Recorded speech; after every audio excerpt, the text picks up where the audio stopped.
E eu espero que todo mundo aí esteja bem, todo mundo esteja em casa, se cuidando, cuidando da sua família, né?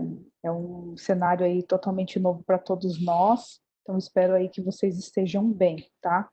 Vocês vão conseguir aí assistir esse conteúdo com qualidade e que vocês estejam bem e se cuidando, tá bom?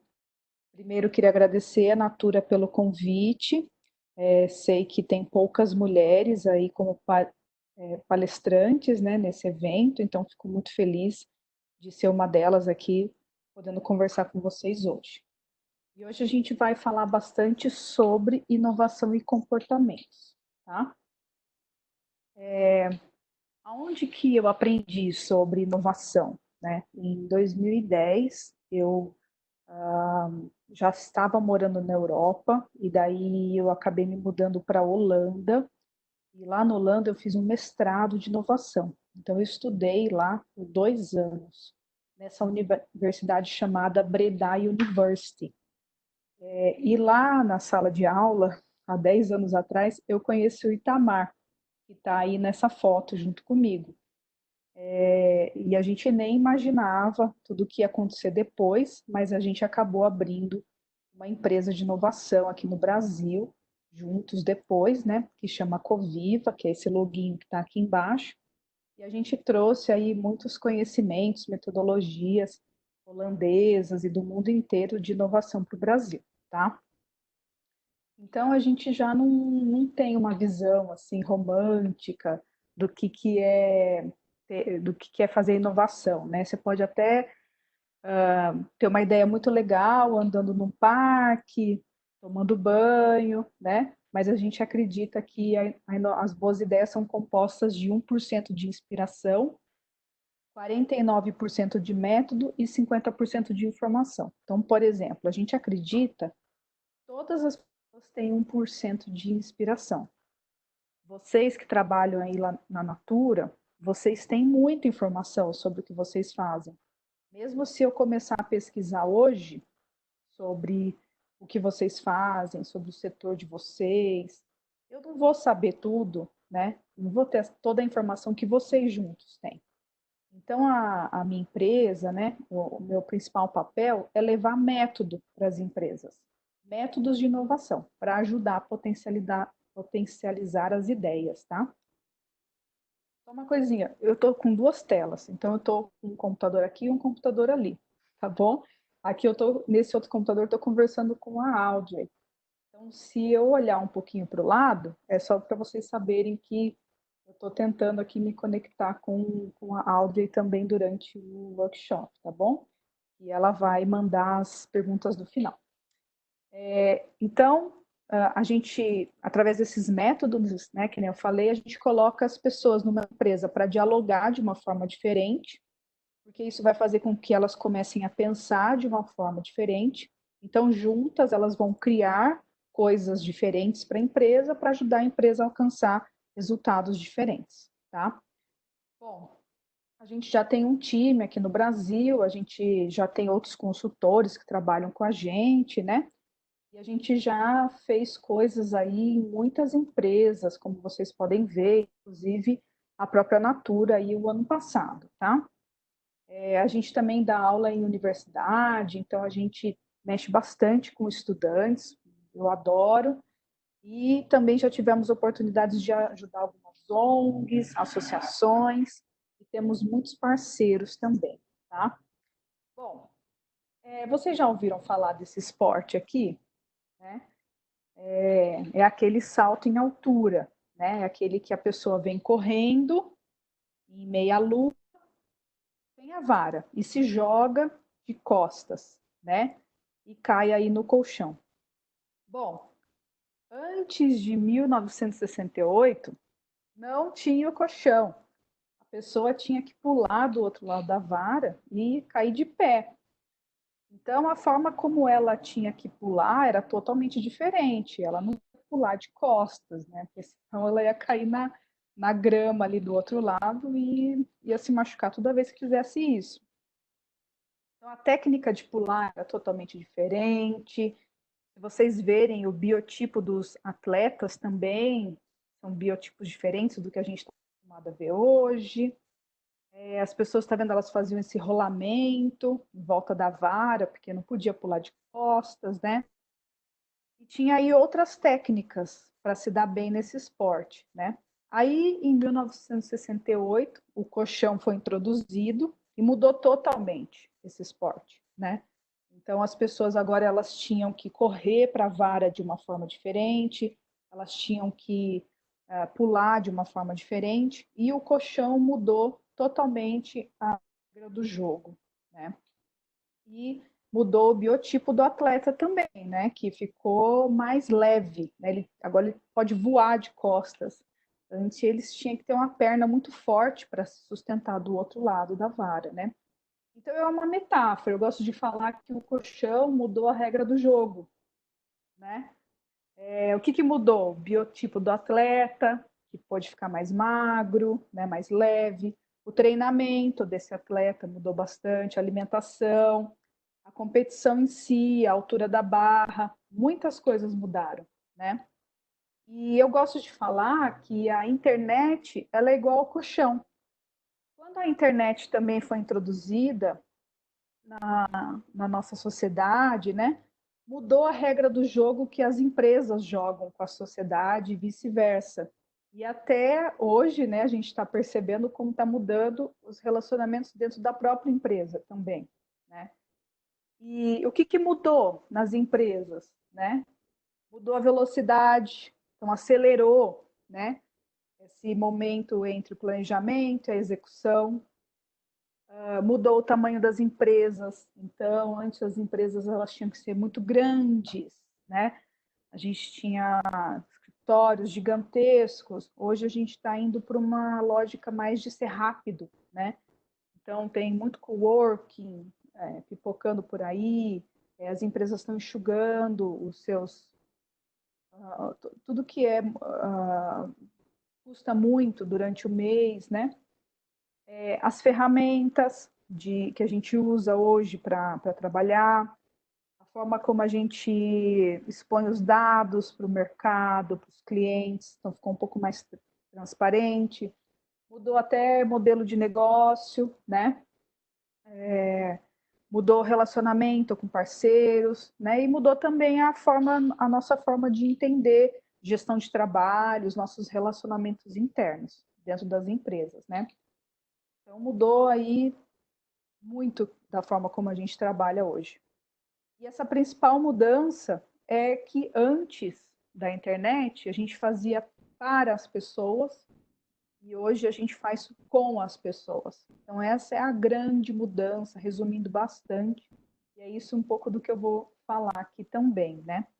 Então a gente está vendo que nesse novo cenário que se apresenta para nós, a gente tem que ter duas ferramentas de gestão de trabalho, duas lógicas, na verdade, não é nem só a ferramenta, mas duas lógicas de trabalhar. A antes da internet e a com a internet sendo misturadas e sendo combinadas e elas se complementando, né? Então não é que uma exclui a outra, uma, na verdade, vai complementar a outra. E a gente tem que ter essas duas lógicas de trabalho funcionando na nossa mente, sabendo acionar essas duas lógicas de trabalho nas horas que são mais pertinentes, né?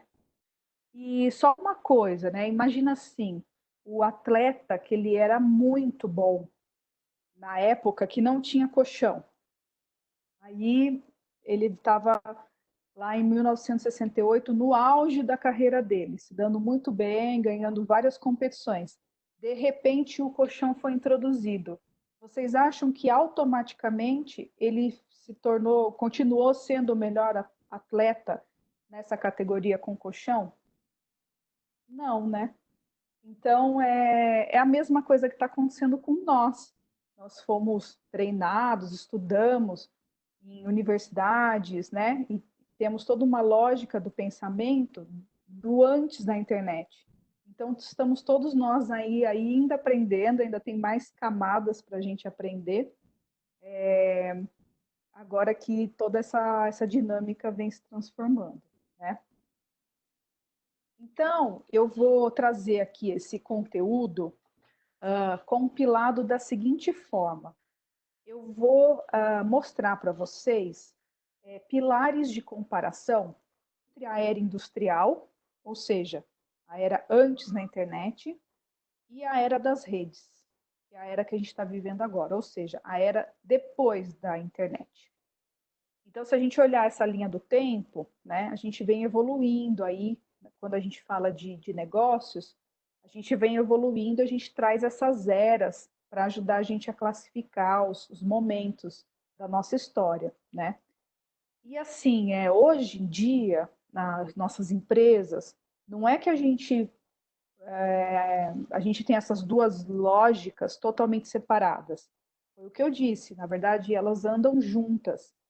Mas eu estou trazendo aqui esse conhecimento codificado dessa forma, como se eles fossem extremos, que é só para vocês entenderem as semelhanças e as diferenças entre eles.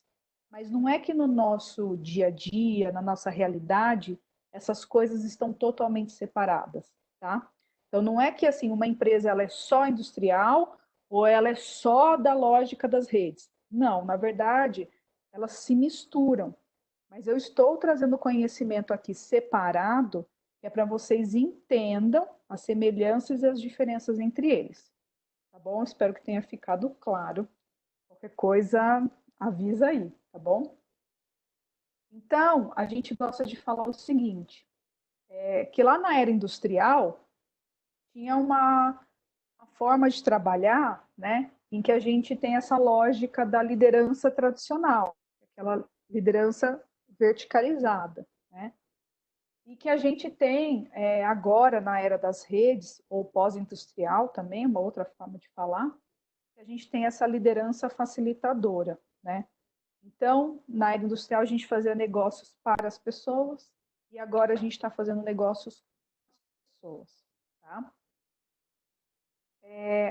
E daí, essas lógicas, elas trouxeram essas duas grandes diferenças também, né? Tem uma lógica que a gente fala que é a economia tradicional, que vem da lógica da escassez, e a economia colaborativa, que vem da lógica da abundância. Não sei se vocês já ouviram falar sobre essas denominações, ficaram muito populares, né, nos últimos anos, mas por que será que as pessoas estão falando exatamente disso, da abundância, da escassez, né? Eu vou explicar isso para vocês, tá? Então, o que é economia, na verdade, né? A economia é a ciência que estuda os recursos escassos ou como a sociedade administra os recursos escassos. Então, é como a gente extrai os nossos recursos escassos, produz com eles, transporta eles, comercializa eles, consome eles, né?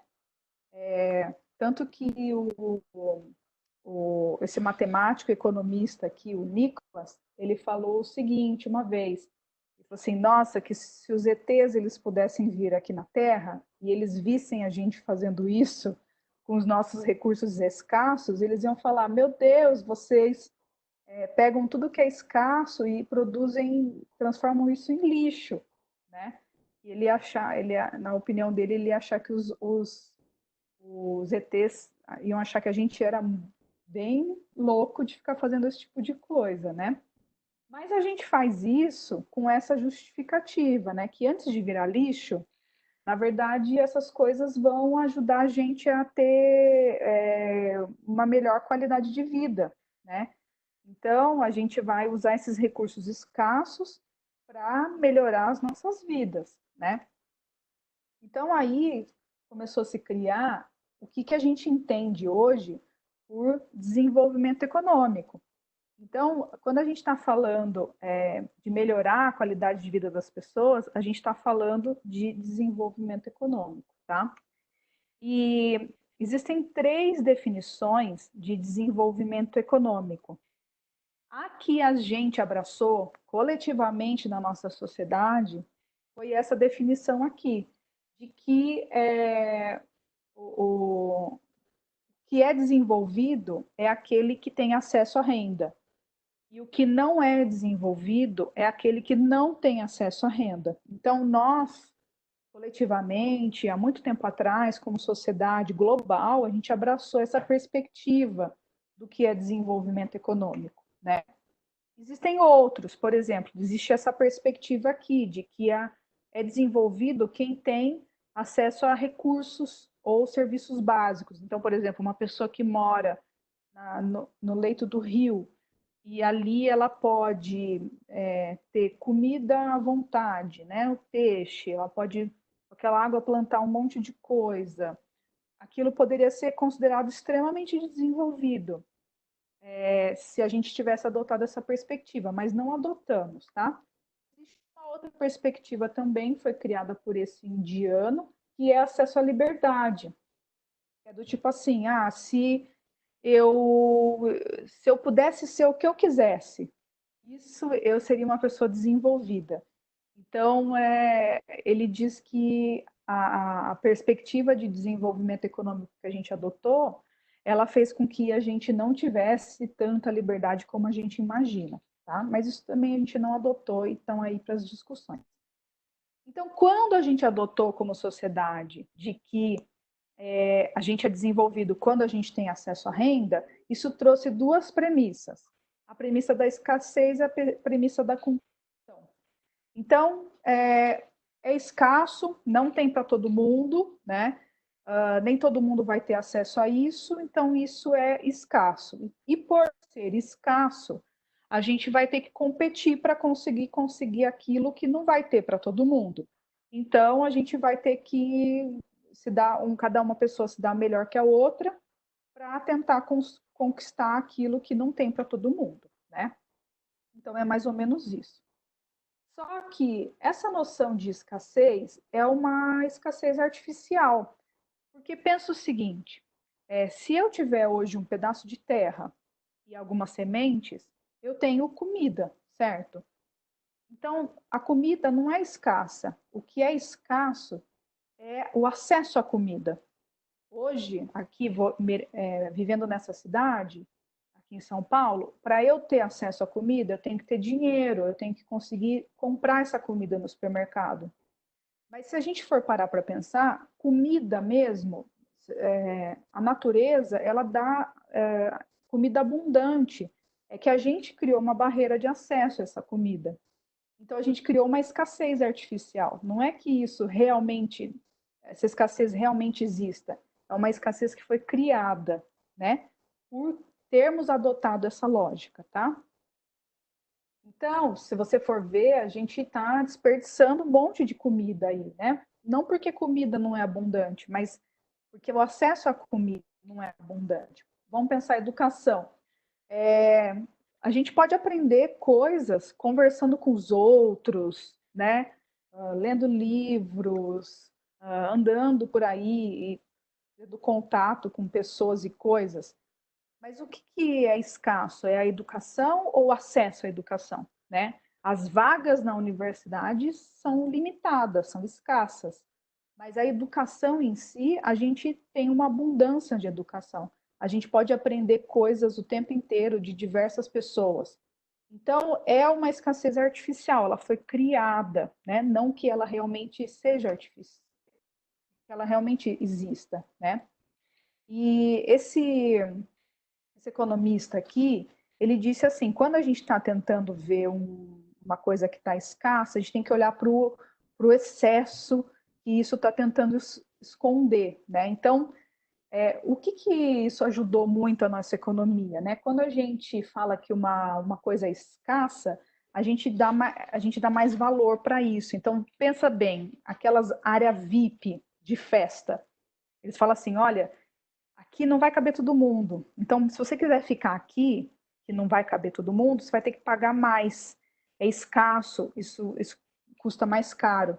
Então, foi assim que a gente criou nossa noção de valor econômico, né? A escassez trouxe essa noção de valor econômico que a gente tem hoje, né? Vamos pensar assim, a criatividade, ela não é escassa, mas a propriedade intelectual torna o acesso às ideias escasso. Então, ele traz valor econômico para as ideias. Vocês conseguiram entender? Essa é a diferença. É, a obsolescência programada, ela é um tipo de escassez artificial, porque ela fala que certa coisa vai ter um tempo, uma vida, uma hora marcada para terminar, o tempo é finito. Isso faz com que a gente tenha que constantemente comprar, né? E esse crescimento é um ingrediente muito importante da nossa economia, né? Eu vou passar um pouco mais rápido aqui, porque eu quero chegar numa outra parte da palestra, tá? Então, toda essa escassez artificial fez a gente começar a competir, né?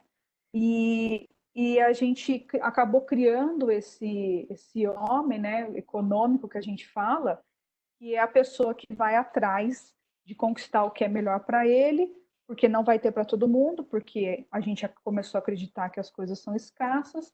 Então, isso acabou gerando esse tipo de competição, tá? Então, agora eu vou começar a mostrar aí os 8 pilares diferentes e vocês vão ver aí muitos comportamentos que essas duas lógicas trazem para nós e que faz total diferença nas nossas empresas abraçar os dois, dependendo de onde a gente quer chegar, né? Então, quando me contaram esse primeiro pilar aqui no mestrado, eu entendi muito bem tudo o que estava acontecendo, né? Então, o primeiro pilar de comparação é como o conhecimento é gerado nessas duas eras, na era industrial e na era das redes, tá? Como que nós, como sociedade, criamos conhecimento? Bom, lá na era industrial, a gente tinha ali o Einstein, o Newton, o Darwin, né? E eles estavam todos observando, né, o que estava acontecendo no mundo, e eles estavam tentando criar uma verdade universal para o mundo. Então, quando a maçã caiu na cabeça do Newton, eu acho que foi o Newton, né, gente? Não estou falando besteira, não, que às vezes eu me confundo com o nome de pessoas. Ele falou assim: caramba, será que todas as maçãs de todas as árvores do mundo inteiro caem do mesmo jeito, baseadas na mesma lógica, na mesma verdade universal? O Darwin, que estava estudando a evolução das espécies, ele falou assim: nossa, será que todas as espécies do mundo inteiro elas evoluem segundo uma lógica, uma verdade universal? Então, nessa era, que foi a era que deu aí o cenário, né, para crescer a industrialização, estava todo mundo, os cientistas, a mídia, os romances, os jornais, estava todo mundo falando sobre verdades universais. As pessoas estavam querendo saber o que funcionava num lugar e que funcionava no mundo inteiro, tá? E isso viveu por muito tempo, tá? Só que chegou um certo momento e a gente acabou falando assim, olha, a gente precisa mudar um pouco essa nossa forma de pensar, né? Mas antes, deixa eu mostrar um negócio para vocês aqui. Espera só um pouquinho, que eu acho que o raciocínio vai ficar melhor assim, ó. Desculpa, viu, pessoal? Só um minutinho. Essa forma de pensar, né, de que a gente sempre tem que buscar a verdade universal, né, da, para explicar a nossa realidade, teve um impacto nas empresas, né? Então as empresas começaram a desenvolver máquinas que era para que sempre os produtos, né, eles fossem criados no mundo inteiro do mesmo jeito. Então as empresas que nasceram na era industrial, elas nasceram porque existia essa lógica na sociedade de tentar entender como é que uma empresa podia funcionar igual no mundo inteiro. Da mesma forma como a evolução, né, das espécies funcionava igual no mundo inteiro, da mesma forma como a lei da gravidade funcionava igual no mundo inteiro. Então, as empresas foram uma consequência do pensamento da sociedade, né? E aí a gente acabou abraçando esse tipo de organização aqui, né? O Paul Barron, ele foi um engenheiro se eu não me engano, polonês, e pediram para ele estudar como é que a gente poderia organizar a sociedade, né? E ele falou assim, olha, eu estudei e só dá para a gente ter três modelos possíveis. O centralizado, que é esse A que vocês estão vendo aí na tela, o descentralizado B e o distribuído C. Esse descentralizado B, que é o do meio, é o modelo que a gente acabou abraçando na época em que esse estudo foi feito, mais ou menos ali na década de 60. E isso mostra como a maioria das nossas empresas, privadas e públicas, ONGs, tá? Instituições em geral, elas abraçaram essa forma de organização. Então, 99% das nossas instituições são dessa forma, que é exatamente uma hierarquia, né? Se a gente pudesse ver essa imagem 3D, a gente ia ver uma hierarquia dessa forma.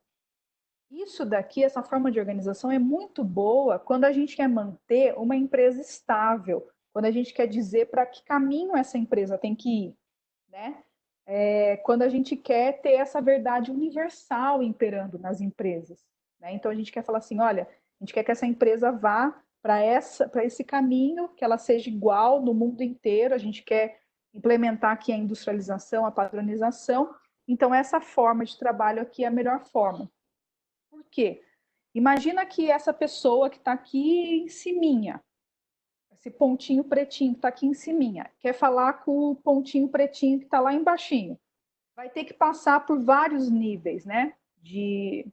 Vai ter que falar com o gerente dele que está ali no miolo, que vai ter que falar com outro gerente, que vai ter que falar com o outro, falar com a pessoa mesmo, e aquilo vai ter que voltar. Então, quando uma pessoa quer falar com a outra, numa empresa que está organizada dessa forma, demora muito tempo. Então, é um tipo de organização muito bom para manter a empresa estável, mas não para gerar ideias, não para gerar inovação, tá?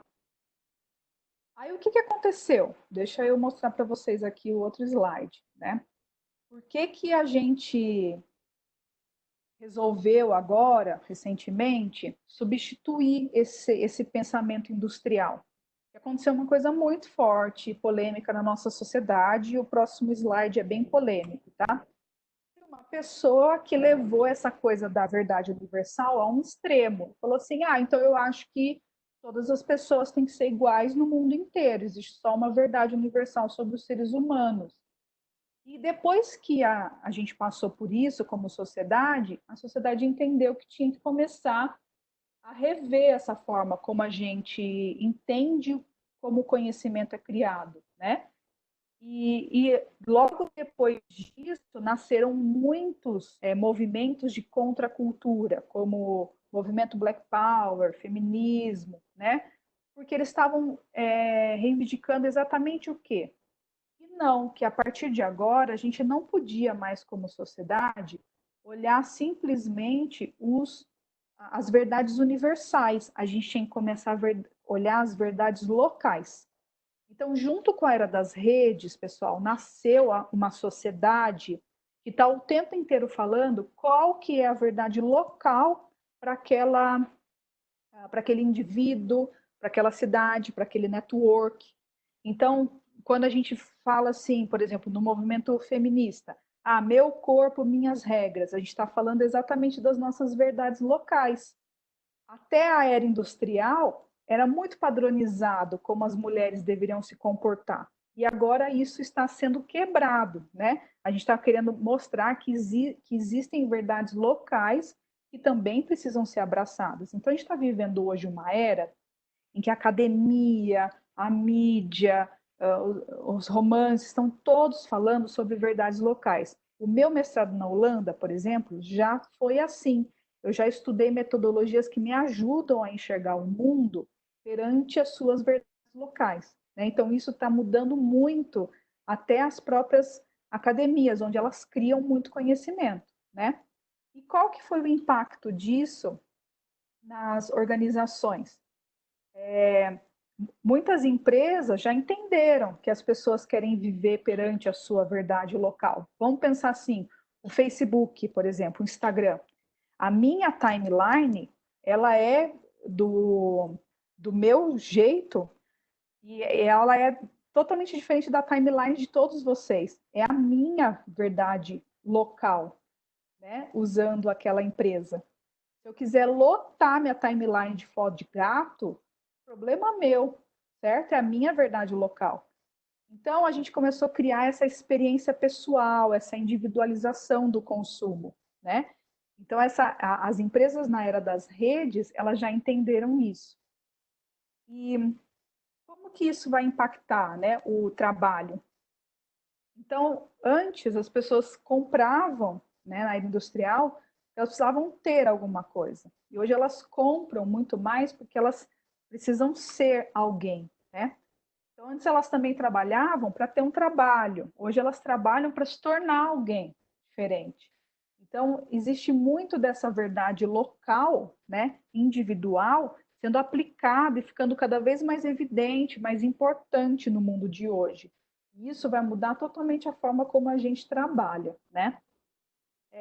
Até quando a gente quiser morar numa cidade, às vezes antes a gente tinha, a gente queria um lugar para ter um espaço, agora a gente quer morar no lugar para ser uma pessoa. Então existem muitas pessoas que falam assim, não, eu quero morar em tal cidade, eu quero ser tal tipo de indivíduo, né?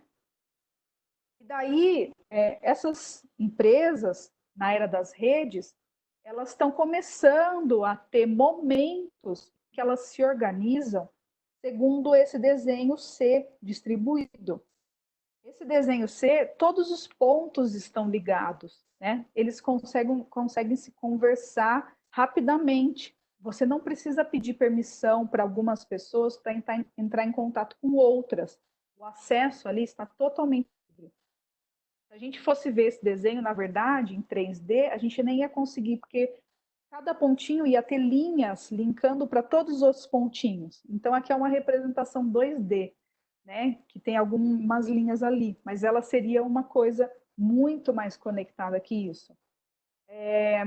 Quando a gente faz, por exemplo, laboratórios de inovação nas empresas, quando a gente vai lá facilitar o diálogo de vocês e colocar vocês para conversar, a gente está tentando exatamente fazer com que isso aconteça. E durante ali 3, 4 horas ou um dia, vocês possam trabalhar segundo essa lógica distribuída, para que as hierarquias possam ser, por alguns momentos, quebradas e que só pelo fato das informações poderem circular livremente, isso já cria ideias, isso já inspira inovação. Por exemplo, a Wikipedia, só um exemplo, né? De que é uma rede ali conectada. As pessoas fizeram um teste e colocaram erros na Wikipedia para ver quanto tempo esses erros iam durar. E a comunidade foi arrumando os erros e cada erro durou mais ou menos 10 segundos. Então, é uma velocidade muito rápida quando a gente está se organizando dessa forma distribuída. Mas, lógico, pessoal, foi o que eu falei, não é que agora todas as empresas vão começar a trabalhar desse jeito. Não, elas podem trabalhar dos dois misturados. Na verdade, isso que seria ideal, que a gente pudesse ter esses dois modelos misturados. O modelo industrial da hierarquização e alguns momentos horizontais onde a gente pudesse ter ideias novas e eles começarem a se misturar, tá? Então, aqui o terceiro pilar já, tá? Qual que é a lógica de relacionamento, então, entre líder e equipe, né? Na era industrial, se vocês podem ver aqui em cima, quando tem esse desenho aqui da engrenagem, eu estou sempre falando da era industrial, tá? É um relacionamento de comando e controle, né? Então, as pessoas, elas são inspiradas a competir entre elas, até porque os cargos de liderança são escassos, né? Não tem para todo mundo. Então, é aquela lógica que a gente abraçou ali muito tempo atrás. E a gente cria também um tipo de comportamento que são os porteiros, né? Então, são pessoas que garantem, só algumas pessoas vão ter acesso a certas informações. Então, a gente começa a incorporar esse tipo de comportamento dentro das empresas, que carregam muito essa lógica industrial, tá? Quando a gente começa a ir para uma lógica mais da era das redes, vocês podem ver aqui o ícone em cima, que já é um networkzinho ali, né? Não é a engrenagem. A gente começa a ir para uma lógica de relacionamento mais de interdependência. As pessoas elas percebem que elas estão conectadas e que elas têm que nutrir comportamentos saudáveis, né? Então as pessoas elas começam a abraçar mais um tipo de comportamento que são os comportamentos dos conectores. E o que eles fazem? Eles não são porteiros, eles são conectores. Eles fazem com que aquele recurso tenha que chegar em quem precisa e eles não criam barreiras. Então, por exemplo, um comportamento que acontece muito em empresas assim é quando a gente começa a deixar as pessoas criarem hubs de trabalho multidisciplinares, onde elas possam trocar informações de departamentos. A gente começa a entender budgets também de projeto de uma forma mais multidisciplinar, para que os recursos cheguem aonde eles precisam e a gente não vá criando barreiras, né? Então, essa lógica entre eu sou um porteiro, então eu barro o acesso àquela informação, àquele recurso, ou eu sou um conector. Eu levo acesso, crio mais pontes do que portas, né? Falando muitas metáforas. E o que significa sucesso nessas organizações que trabalham nessas duas lógicas, né? Aqui, na lógica industrial, sucesso é manter uma e blá, blá, blá, blá, contínua. O que vocês acham? Que palavra vocês acham que vai vir aqui? O que é sucesso para uma empresa que tem essa lógica industrial? É uma estabilidade, né? Então, sucesso para as empresas que têm essa lógica da era industrial é manter estável a empresa. Então, eu faço uma previsão e a gente vai chegar até lá. E uso das burocracias e das hierarquias para manter a empresa caminhando para aquele lugar que eu tinha imaginado, né? Já na era das redes, o que será que é sucesso para a era das redes? Olha aqui, é criar relacionamentos de blá, blá, blá, blá, blá. O que vocês acham que tem aqui? Né? Que palavra que vocês acham que vai vir aqui? É um relacionamentos de regeneração. O que é isso? É se manter constantemente aprendendo. É se adaptar constantemente com esse contexto em mudança. Quando a gente não tem que aprender mais nada, quando a gente só entrou numa rotina, isso não é sucesso para as empresas que estão na era das redes. Sucesso para elas é se regenerar com o meio ambiente o tempo inteiro. Por isso que eu coloquei aqui imagens de árvore se regenerando. Se tiver muito sol, ela vai ter que aprender a ser uma árvore com muito sol. Se tiver muita chuva, ela vai ter que aprender a ser uma árvore com muita chuva. O nosso próprio corpo, os órgãos estão ali todos conectados, aprendendo, né, um com os outros, conforme o que a gente for comendo ou não comendo, eles estão ali em diálogo constante, né? Quais são as ferramentas de gestão dessas duas eras? Então, aqui na era industrial, o que tem aí? B, blá, blá, blá, e hierarquia, processos e lá, lá, lá. Então, burocracia, hierarquia, processo, ordem. Não estou falando que isso é ruim, eu estou falando que isso ajuda muito a trazer estabilidade. Quando a gente já sabe o caminho que a gente tem que seguir, vamos usar e abusar de todas essas ferramentas que elas já provaram que são muito boas para fazer isso nas empresas. Mas quando a gente está indo para uma era mais de conexão, de redes, a gente precisa de outras ferramentas.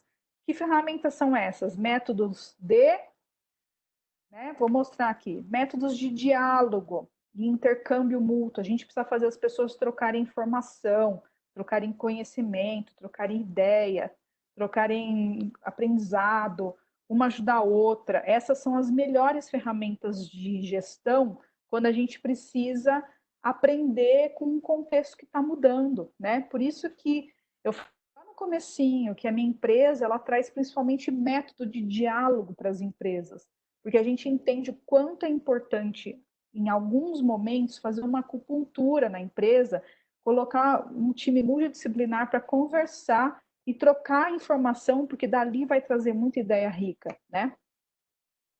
Olha, eu vou até o número 8 e daí eu já meio que vou acabando, tá? Preciso só de mais uns 10 minutos, tá bom? Então, objetivos do líder. Quais são os objetivos do líder na era industrial? É assegurar a regularidade, a previsibilidade, a eficiência, né? E o líder da era das redes? O papel dele, o objetivo dele é promover mudança, inovação, criatividade, e essa coisa meio caótica, né, da horizontalidade, traz muita prontidão. Que nem eu falei, a Wikipedia consegue resolver problemas em 10 segundos, né? É a própria rede arrumando os problemas. Como que ele atrai talentos? Né? Então, na era industrial, os talentos são o quê?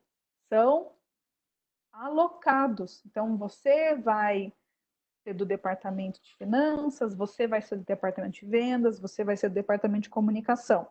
Enquanto que na era das redes, os recursos e os talentos são atraídos. Então, é como se a gente falasse assim: olha, precisamos criar um hub aqui para discutir ideias para tal problema. Quem quer se voluntariar, né? E até no Silicon Valley, que tem aqui uma foto, depois vocês podem procurar. Lá eles têm uma forma totalmente diferente de atrair pessoas para trabalhar nas empresas, né? Então, uma metáfora da natureza, só uma outra metáfora aí de tantas outras que eu falei, só para deixar como um resumo, né? A gente tem duas metáforas, esses patos voando aqui e esse cardume de peixes aqui. Qual vocês acham que é mais parecido com a era industrial? Qual vocês acham que é mais parecido com a era pós-industrial, era das redes? Então, os patos, eles são mais parecidos com a era industrial. É super cansativo ser esse pato que está aqui na frente. Ele tem que trocar a cada 20 minutos com alguém. E quando ele está ali na frente, ele tem que tomar as decisões por todo mundo. Por isso que ele não consegue ficar ali por muito tempo, né? E quem está lá atrás está economizando energia,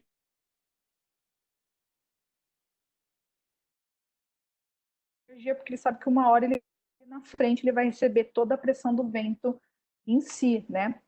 E aqui o cardume de peixes, os peixes eles têm um radar entre eles, né? E não importa, não tem quem está na frente aqui, está todo mundo conectado e todo mundo pode falar, ei, ameaça, ameaça, viu um tubarão, né? Pode ser o peixe estagiário que nasceu ontem, ele tem um dia de vida, se ele vê o tubarão, ele está ali no cantinho, ele vai mandar um rádio para todo mundo e vai todo mundo escutar ele. Então, é um outro tipo de conexão, é um outro tipo de diálogo, né? E é muito interessante quando as empresas conseguem misturar esses dois tipos de comportamentos, ferramentas, né? Isso traz um potencial muito grande para a gente que está aí aprendendo a essa nova regra do jogo, né? Então, meu chamado para vocês é questionar essa, essa lógica da escassez, que ela é uma lógica artificial. A gente aprendeu a trabalhar, aprendeu a pensar, aprendeu a se relacionar com essa lógica e a gente pode mudar bastante isso, né? Então, veja se você consegue ser, por exemplo, na sua empresa, também um conector e não só um porteiro. Veja se você pode ser uma pessoa que entende que os cargos existem para trazer estabilidade, mas ajudar a promover, ajudar a construir junto, quando a gente tem os momentos de diálogo aberto, sem as hierarquias, né? Então, veja se você está cuidando de você e cuidando dos outros, que as pessoas se sintam atraídas para trabalhar ali nos projetos, né? Então, tem algumas mudanças sutis que a gente pode fazer, né? E quando a gente quer fazer uma transformação cultural numa empresa, as pessoas acham que isso é um bicho de sete cabeças, que, nossa, como é que faz uma mudança, transformação cultural na minha empresa? A cultura, ela é criada aqui, ó, nesse micro level aqui, nesse cantinho aqui que está escrito ações práticas, coordenar o individual, coletivo. O que que é isso? As pequenas coisinhas que a gente faz no dia a dia, ou seja, a forma como a gente tem de telefone, a forma como a gente marca reunião, a forma como a gente está na reunião, a forma como a gente vai tocando os nossos projetos, nossos problemas, faz com que isso crie na empresa os rituais e rotinas, né? E com o passar do tempo, muitas pessoas fazendo isso, igual e todo mundo igual, vai criando padrões de comportamentos e expectativas, e no nível macro acaba criando qual que é a cultura da nossa empresa, quais são os nossos valores, as nossas crenças, nossas realidades, as coisas que a gente acredita. Então, quando a gente quer mudar uma cultura de uma empresa, a gente tem que entender que a gente tem que mudar a forma como a gente faz as coisinhas do nosso dia a dia. E quanto mais pessoas começarem a fazer essas coisinhas do dia a dia de uma forma diferente, mais essa roda vai girar e mais essa cultura vai ser transformada, mais o mindset das pessoas vão ser transformados, os valores das pessoas. Então, as pequenas coisinhas que a gente faz no nosso dia a dia têm um impacto muito grande. Né? Eu queria que vocês soubessem disso.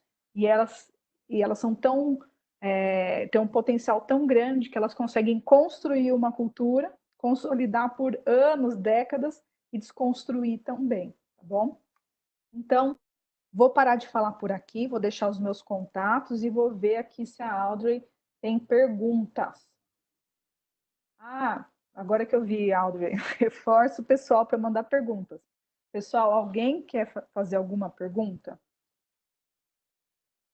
Aqui, quer fazer uma pergunta sobre startups e como a inovação aberta pode ser uma habilitadora do processo de inovação. Muito legal. A inovação aberta é quando a gente entende que a solução, a ideia, não vai vir só das pessoas que estão dentro da empresa, mas vai vir também das pessoas que estão fora da empresa. Então, quando a empresa se coloca nesse lugar, né, de escuta, é muito interessante. E isso pode acontecer, você pode escutar desde estudantes ou startups também, ou pessoas mais velhas, você pode escutar pessoas diversas, né?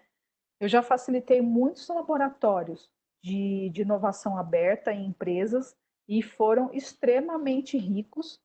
E eu acho que as empresas elas têm que estar preparadas para escutar tudo isso, porque muitas vezes vem o que a gente não gostaria de escutar tanto, né?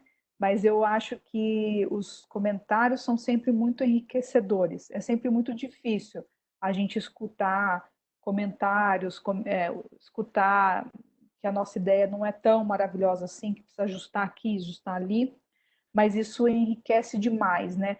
Na verdade, tem uma pesquisa feita pela IDEO, que é a pioneira do design thinking lá nos Estados Unidos. Como eles existem aí há 20 anos, eles conseguiram fazer muita pesquisa. E eles viram que ter ideia nem é a principal parte. Refinar as ideias é a principal atividade que a gente deveria se propor a fazer. Eu tenho um zilhão de ideias por dia, mas nem todas essas ideias são boas, são possíveis, vão me ajudar a chegar naquele objetivo. E às vezes a gente fica muito preso às ideias que a gente teve, não à solução em si, né? Então eu acho que a inovação aberta, ela. Deixa eu ver aqui a pergunta. Como a inovação aberta pode ser uma habilitadora do processo de inovação? Eu acho que, assim, eu começaria por dentro. Eu começaria nas empresas, começaria aprendendo a escutar o próprio colaborador e depois me abriria para escutar pessoas externas, porque é um processo mais profundo, tá? Eu acho que quando a empresa ela começa escutando o colaborador e depois ela começa escutando pessoas lá fora, geralmente é um caminho um pouco mais fácil, tá? Mas eu estou aberta aos dois, eu acho que as empresas deviam fazer os dois, porque são ambos bem enriquecedores, tá? O que mais? Eu ia falar mais alguma coisa sobre isso, esqueci. Deixa eu pensar aqui. Acho que a Audrey também está escrevendo, vamos ver se ela quer falar mais alguma coisa. Aqui, ó. Esse terceiro modelo de organização distribuído é muito parecido com o tema de times ágeis, onde não tem um agente de comando e controle. Como é essa evolução dentro das organizações? Se há um meio termo entre o descentralizado e o distribuído para ajudar na transição? O futuro será 100% distribuído? Ótima pergunta. Existem organizações, né, instituições, que já são 100% distribuídas. Eu vou dar um exemplo para vocês. Provavelmente vocês não vão gostar desse exemplo. Ele é polêmico, mas é só para vocês entenderem. A organização do Bin Laden, a Al-Qaeda, ela é uma organização 100% distribuída. Por quê? O Bin Laden, não foi ele que se falou assim, olha, eu sou o líder, viu? Sou eu aqui, o líder. Na verdade, elegeram ele para ser. Por que elegeram ele para ser? Porque ele era a pessoa que mais incorporava os valores que eles gostariam de ver acontecendo no network deles. E o que ele fazia muito, ele colocava pessoas com ideias semelhantes para conversar, para que essas ideias pudessem ser implementadas. Então, ele nunca alocou alguém para um job, falou assim: olha, lá no dia 11 de setembro eu tenho um job para você, viu? Você vai pegar um avião, tal. Ele nunca conseguiria fazer isso. Isso foi uma proatividade de uma pessoa. Falou assim: eu tenho uma ideia, eu quero executar. E ele falou assim: então vou te colocar em contato com fulano que sabe pilotar um avião, te colocar em contato com outra pessoa que sabe fazer isso. Nanana. Ele foi um grande conector. Ele foi uma grande pessoa que incorporou os valores, né? Então ele não foi um tomador de decisão. Ele não assegurou se estava todo mundo seguindo as ordens dele. Na verdade, ele sim, o grande papel dele foi servir de exemplo, né? De incorporação. Então, existem algumas empresas que têm pessoas que têm esse papel. Aqui no Brasil tem uma empresa, não sei se vocês conhecem, que chama vagas.com. E o Mário Kappan, que é o presidente, CEO, né, o fundador dessa empresa, ele implementou lá um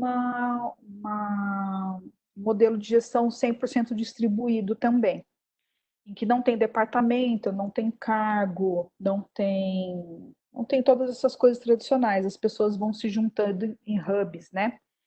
E a última vez que eu li sobre eles, tem uns 3 anos atrás, e eles estavam crescendo 35% ao ano, sem ter metas, eles não tinham meta, mas as pessoas estavam tão engajadas que fazia muito sentido para eles trabalhar dessa forma e a empresa foi crescendo muito.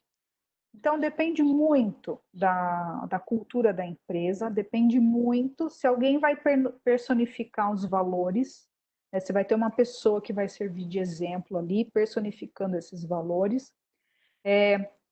Mas o que eu acho que é mais realista para a maioria das empresas hoje no Brasil é, na verdade, viver com os dois caminhando de forma paralela, né? Então, por exemplo, você, Zanatura, é uma indústria, né? Precisa ter uma lógica industrial de produção. Não é que isso é ruim, isso é muito bom, trouxe para a gente muito aprendizado, a gente baixou muito custo, né? Trouxe muita produtividade. Mas em certos momentos, quando vocês precisam ter ideias novas, e é sempre importante a gente ficar tendo ideia nova constantemente, né, pensando em inovação constantemente, porque o nosso contexto está mudando tanto que a gente não consegue prever exatamente tudo o que vai acontecer, e que nesses momentos vocês trabalhem de uma forma distribuída, né, para que as informações possam fluir e dali vir ideias novas. Então, na minha opinião, a maioria das empresas, pensando de forma bem realista, o mais saudável é caminhar com os dois de forma paralela e entendendo que cada um tem o seu papel e o seu objetivo. Né? Cada uma dessas lógicas tem o seu papel e o seu objetivo. E serve muito bem para uma coisa e não serve muito bem para outra. E vice-versa, tá? Eu enxergo dessa forma. O que mais? Mais alguma pergunta?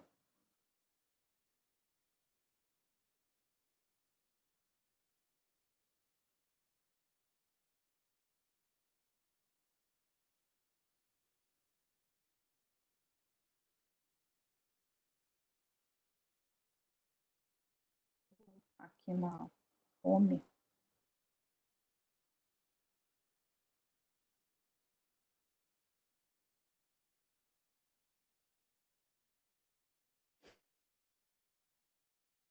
Deixa eu ver, eu não estou vendo o chat, deixa eu tentar sair assim, ó.